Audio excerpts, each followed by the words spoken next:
Welcome to Healthy Minds. I'm Dr. Jeff Borenstein. Everyone is touched by psychiatric conditions, either themselves or a loved one. Do not suffer in silence. With help, there is hope. Today on Healthy Minds, all too often, the diagnosis gets made after a few short minutes with a general pediatrician or for an adult with a general practitioner without the specialty training to really know this is going to take some time. So as is the case with other psychiatric or medical conditions, it needs a careful evaluation to make that diagnosis. That's today on Healthy Minds. This program is brought to you in part by the American Psychiatric Association Foundation and the John and Polly Sparks Foundation.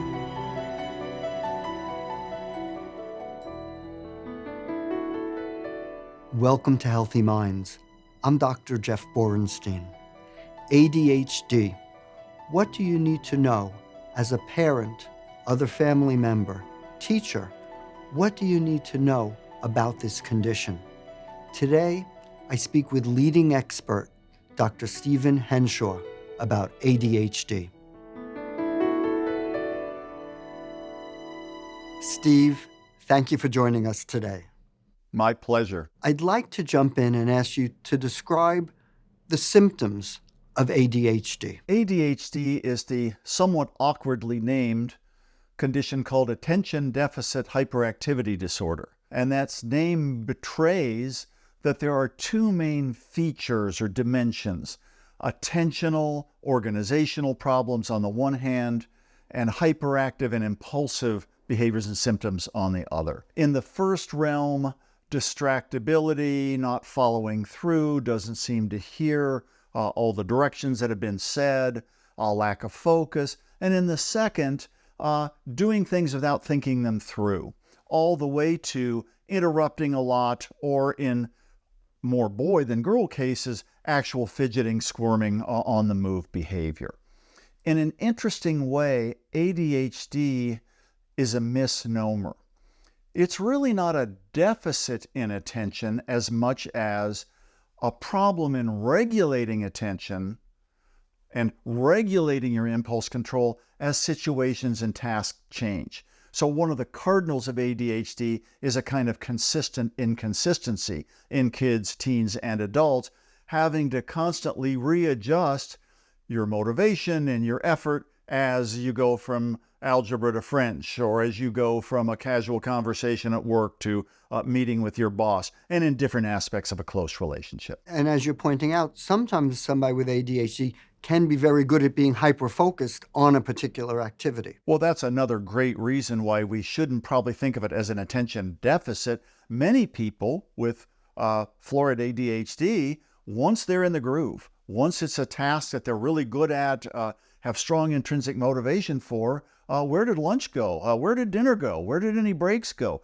So it's that hyper-focus exemplifies how do you regulate and control your attention and other aspects of motivation and cognition as the task changes. Tell me a little bit about how a diagnosis is made, and typically what age can a diagnosis be made? So the mean age at which in the United States, and probably most of the rest of the world, a kid gets diagnosed is early elementary school for boys and late elementary or even middle school for girls.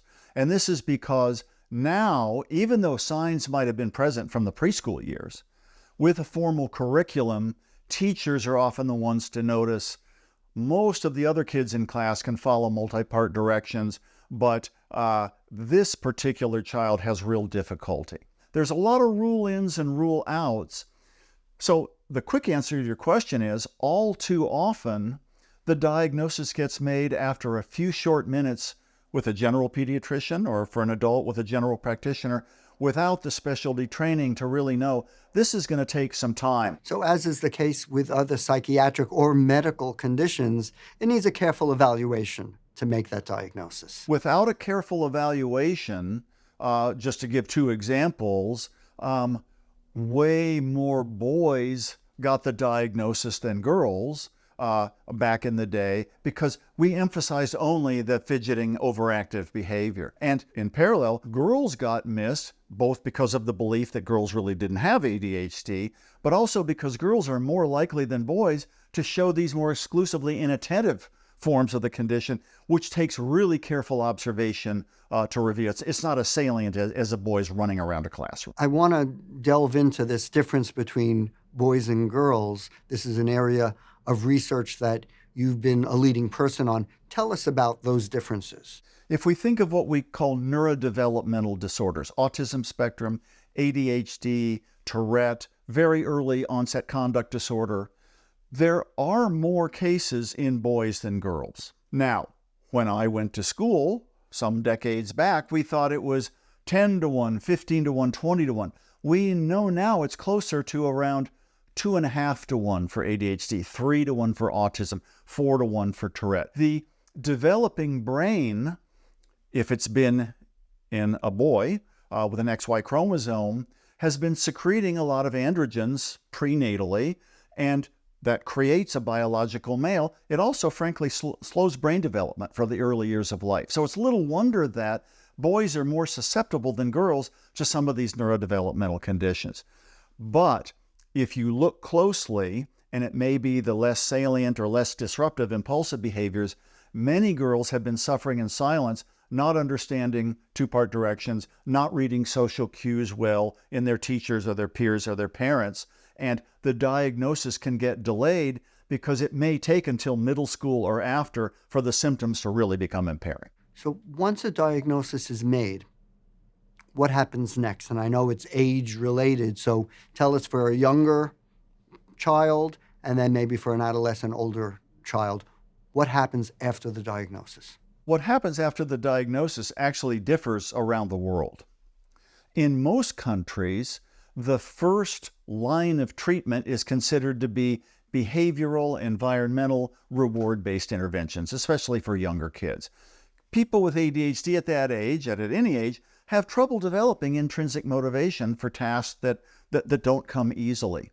So it may take a more structured reward program, very clear instructions, successive approximations, the fancy name for small steps, to build success. And if those programs aren't working right, mainly delivered by parents and teachers, we might consider some of the ADHD medication. So the first part that you just described really is coaching the parents and teachers as to how to best help the child. That's right. As kids get older into their teen years and adult years, cognitive behavior therapy, CBT, once the brain is more mature, you can start to do self-regulation. But in the early years, it's really an environmental treatment. Regularize the rewards, regularize the expectations. Rome wasn't built in a day, and very clear, non-emotionally given consequences when the mark hasn't been met. If those aren't going as well as they should, there's a range of ADHD medications, largely the stimulants and some non-stimulant alternatives. In the United States, all that's true in the preschool years, but starting in grade school, medication is often viewed as the primary treatment to begin with, but as we know from many years of research, the best dose and the best delivered medication, followed carefully, combined with these behavioral and eventually cognitive behavioral treatments, has a far greater chance of yielding the best results. I'd like you to talk a little bit, and you make an important point about the combination, not just one thing alone. I'd like you to talk a little bit about the medicine, because often parents, understandably, are anxious about giving a child medicine. Right. What do you say to a parent under those circumstances? So I'd like to say a lot of things, and we take it kind of slow. The main medications for ADHD are called stimulants, which is really a bit of a misnomer.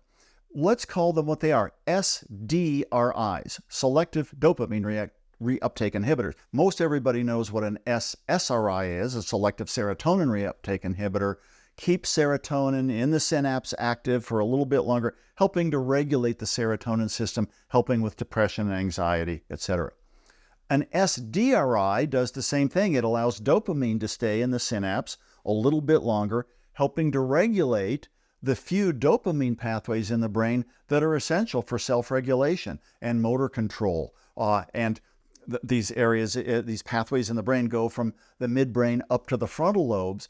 If we can get dopamine flowing more regularly, motivation increases, attention can increase, and people are less prone to do impulsive things. There's other non-stimulant ADHD medications that work more on norepinephrine. We could get into more detail later if we want to, that don't have the same side effect profile of appetite suppression. They have their own side effect profile. Those work better than placebo, but on average, the stimulants give you a little more of an attentional boost overall. But the main point is, no doctor knows, no scientist knows, if you're diagnosed with ADHD, do you start with one of the two main types of stimulants, the amphetamine group or the methylphenidate or Ritalin group, and at which dosage? It takes some cautious trial and error, an experimental trial with each child to see. Now, the stimulants are short enough acting, this can be done in a few weeks, not the many, many months it might take with other forms of medication. I want to shift gears a little bit and ask you about what are the risks associated with not treating ADHD? What happens to a child and an adolescent if it's untreated? There's a myth running around that ADHD is really a hidden gift. If we just had classrooms that allowed people to stand and not sit all the time, and if we just tailored education more individually, ADHD would vanish. Now, it is true that a flexible classroom, although one with a lot of structure at the same time in terms of expectations, can help people with ADHD. But it's a mistake to think that ADHD is always a hidden gift if we just recognize the person's talents and fast speed and scanning the environment well. For both boys and girls, and therefore men and women as people age, academic performance is one of the major areas of impact. Whether there's a specific reading or math disorder or not, if you're not following directions well and you have trouble completing homework, your grades are going to suffer. And about 80% of youth with ADHD have related academic problems. Another key area is in the social world, especially if you're pretty ornery and impulsive and not reading cues well, tend to be less well liked than kids with autism spectrum disorders or depression or anxiety. So the social world is a big area as well. So it can lead to kind of a snowball of lowered self-image, poor academic performance, problems with adults and peers, and the lack of regulation actually can have more of an impact for an adult, because once you're in secondary school or beyond or in the workforce, you don't have that one teacher a day guiding you. It's really up to you to regulate yourself. I want to follow up a little bit on the issue of girls and something that you've spoken about, which is the triple bind, and ask you to describe that so that the people watching can understand what you're referring to. So 14 years ago, I wrote a book called The Triple Bind, and it didn't have terribly much to do with ADHD. It really had to do with, in our studies of girls over the years, looking at our neurotypical comparison girls who didn't seem to have neurodevelopmental disorders. But the premise is this: for time immemorial, girls are raised to be the nurturers, the caregivers. Now, we have more gender parity in those roles in many Western countries than we did before, but it's still the norm. Now, girls are getting the opportunity, and with the clear expectation, that they're going to be academically and athletically quite successful. So already there's a bit of a bind. If you're sprinting down the finish line on the track and your competitor in the next lane stumbles, do you compassionately help her? Well, if you do, you lose the race. So how do you be super nurturant and super competitive at once? And the third aspect of the triple bind, which we learned about from focus groups and studies of culture and interviewing a lot of girls and women, the pressure is to do all these things if a girl turning into a young woman also has the neurodevelopmental challenge of ADHD, where it's hard to regulate yourself. 1 + 1 might equal 4. And we have seen that this combination of the social expectations and pressures that are damaging to many girls throughout development, if there's a neurodevelopmental condition involved too, can be particularly pernicious. I want to shift gears a little bit and talk about the use of the ADHD medications, the stimulants, really not for somebody with ADHD, but being used by people to study or focus without such a diagnosis. I'd like you to speak about that. This has become a big problem for one simple reason. There's many reasons. When I was in grad school, we learned that ADHD was a boy thing, not a girl thing, and it really pretty much ended when you hit puberty. It didn't last into adulthood. We now know from countless follow-up studies that even though the fidgeting, squirming activity may go underground as you get older, the underlying problems in self-regulation don't go away in the majority of cases and may persist. So this means, fast forwarding, there are many college students or young adults in the workforce with stimulant medication prescriptions in their medicine cabinet, in the dorm room or in the apartment. And with the lore that abounds out there that, I'm in college, I'm a junior, I've got to get my GPA up, that midterm is tomorrow, I guess I could take a stimulant and pull an all-nighter. And there's, again, a kind of lore that stimulants are smart pills. They're going to increase your intelligence. Now, let's make a distinction. If you have well-diagnosed ADHD, the medicines do help your focus. You don't want to take them too late or you will stay up too late, but unless you want to study all night. And they do aid, not perfectly, they don't normalize, they help your working memory, they help your ability to regulate and focus on a task and learn new material. But what if you're neurotypical? You really don't have any ADHD, but you have this assumption, it's a smart pill, it'll be my way to a 4.0 grade average. It's been very difficult over the last 10 years, since this became a hot issue, to do a controlled trial for non-ADHD individuals of some days on medicine and some days on placebo because of some of the health concerns. But several of these studies have been done now. And to cut to the chase, on the best of these studies that measure different aspects of learning and memory and acquiring new knowledge, on the week that you take the stimulant and you get a bunch of these tests, and then alternating week you get a placebo, there is hardly any significant effect at all. But there is a measure that shows a big effect, which is the questionnaires at the end of the week saying, how well do you think you did on the test? Pretty much known to individuals that they got a stimulant during the week, felt a little different than a placebo, and almost exclusively the neurotypical adults say, well, I aced the test this week. I mean, I was on the medications, I did great. So the conclusion from this research is stimulants are pretty good for neurotypical individuals at boosting your false confidence in your learning ability. You're not learning better, but you think you are. And here's the coup de grace. If you have carefully diagnosed ADHD and you're followed from childhood to adolescence to adulthood, and you've got a practitioner who really stays on top of you, partly because of that and partly because of probably some genetic protection, you're very unlikely to get addicted to stimulants. But if you're a neurotypical young adult or adult without ADHD and occasionally use stimulants not only as smart pills, but sometimes as party pills. What's one use of stimulants in clubs and raves and in the college scene? You're drinking a lot at a bar, you're going to pass out, but if you take stimulants, you'll stay awake longer and get drunker. You know, it's very dangerous. About 20% of adults who start to use stimulants as smart pills or party pills become addicted to stimulants versus a far lower, under 1% of individuals with ADHD. So it is dangerous game, and you're kidding yourself. Extremely important point. So it's safe to take under the auspices of a careful treating physician, but to abuse it, to misuse it, puts you at great risk. At very great risk. I'd like you to look into the camera and tell a parent who's concerned that maybe their child has ADHD, maybe the teacher brought it up to them. What should they do? So this is the $64 jillion question. There's a lot in the media, there's a lot on the web.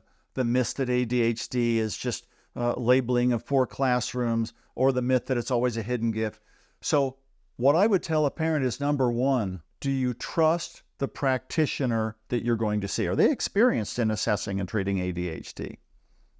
Number two, if the evidence starts to mount that, maybe from a family history, ADHD is one of the most heritable, in other words, genetically vulnerable conditions we know of. It's in a class with autism spectrum and bipolar disorder.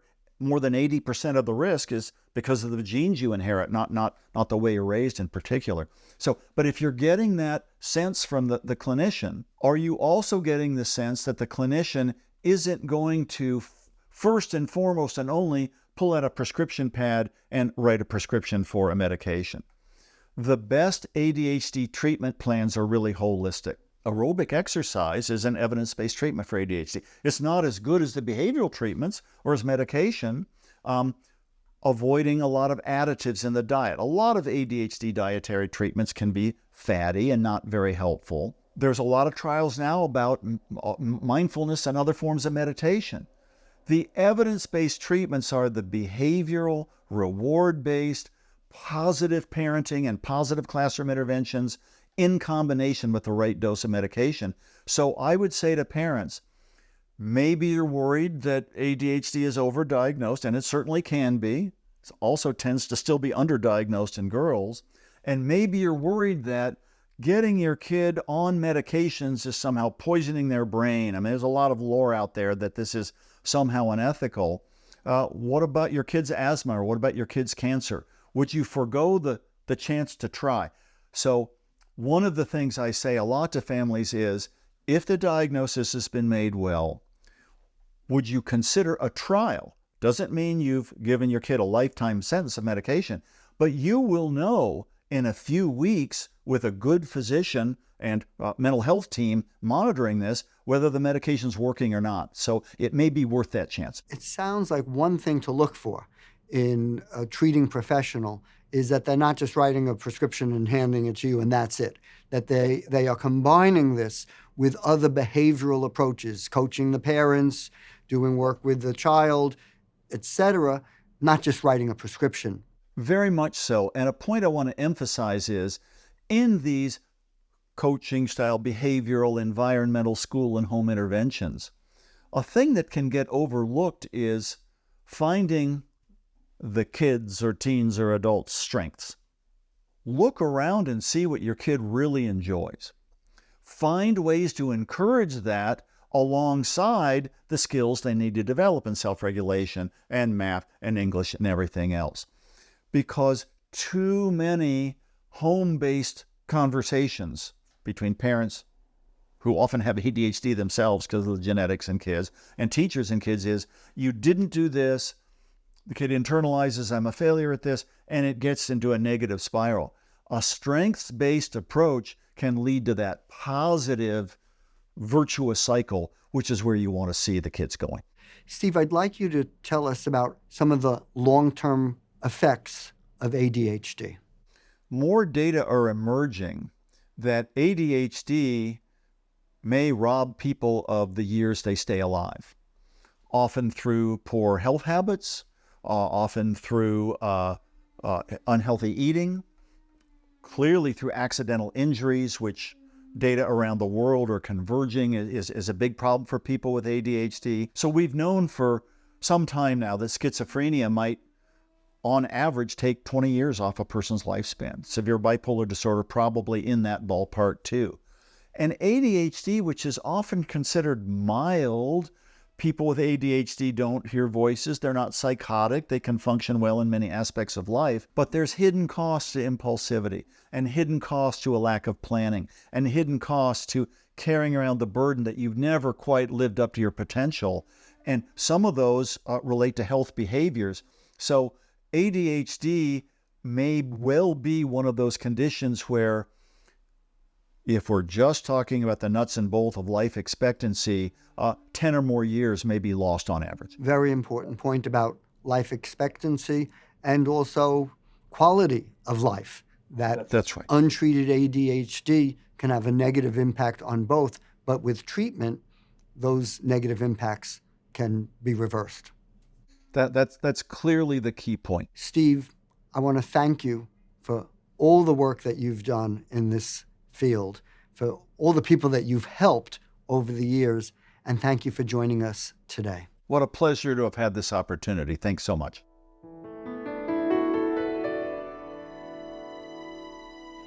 If your child is experiencing symptoms that may be related to ADHD, don't let your child suffer in silence. Seek help. Remember, with help, there is hope.